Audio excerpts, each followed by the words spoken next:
If you look at the federal government's approach to education, you find the Department of Education. And if you chart the Department of Education spending, it does this. And if you chart American students' test scores, it does that. The more money we spend, the worse they get. And this isn't a year or 2 years or 5 years. This is 45 years of data that we're looking at now. The more we spend, the worse we do. We spend $70 billion a year in the Department of Education. $70,000 million. That's 4 times as much per student as the next expensive education program in the developed world. And our students come in, what, 24th, something like that now? Right? It's big, it's slow, it's stupid and expensive, and it doesn't work. And the LA Unified School District, where I come from, there are something like 9,000 teachers who are getting paid $100,000 a year to sit in a faculty lounge because of disciplinary problems. They're not allowed to teach, but they can't be fired. So, what do we do as a parallel structure? Because there's no amount of PTA meetings that's going to change the LA Unified School District.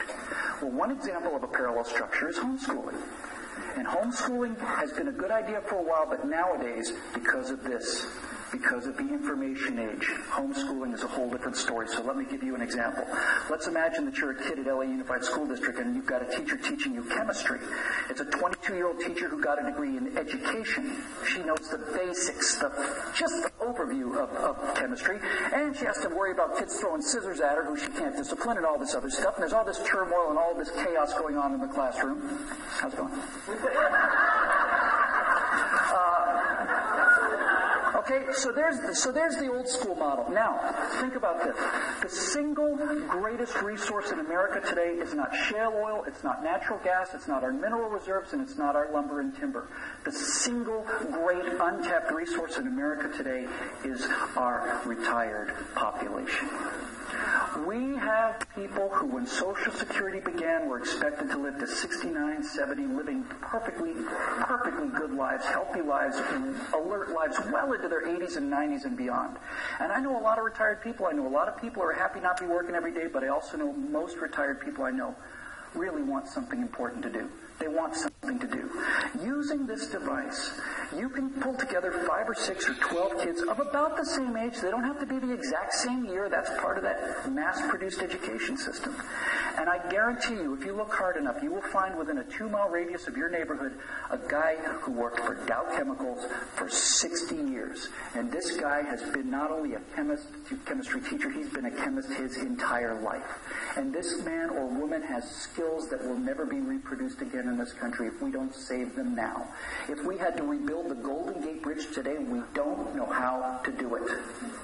I don't know that we know how to go to the moon.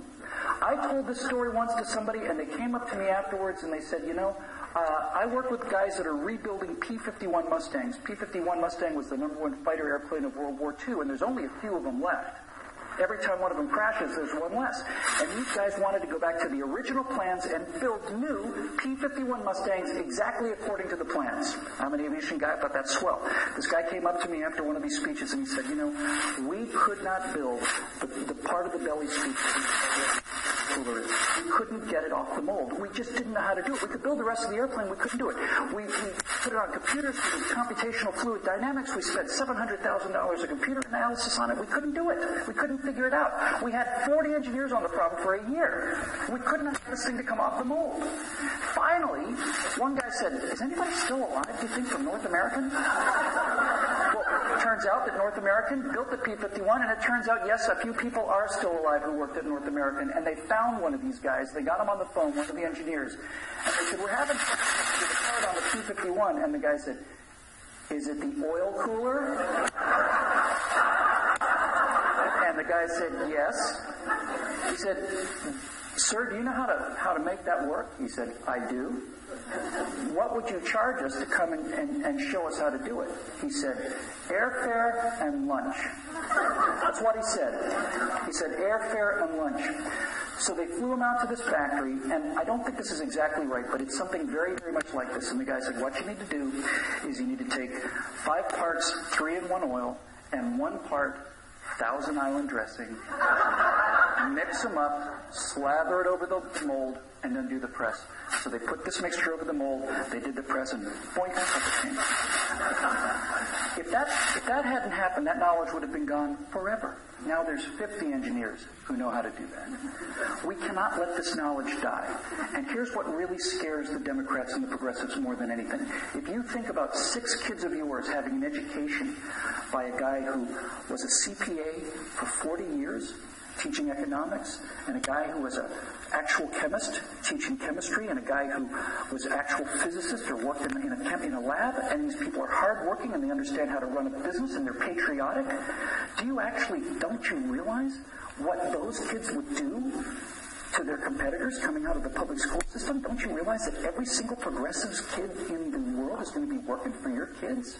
And they're not going to like it. They're going to move from that rotten old building into the new one.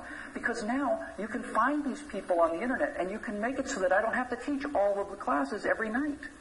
You can find these people, and there are online resources to help with education, online testing, and so on. I'm telling you, folks, the world is moving our way, and we're going to get in front of it, and we're going to win this thing. Because the best thing about that example I gave you is, do you know what it costs to teach those kids instead of $70 billion to teach them that way? You know what it costs?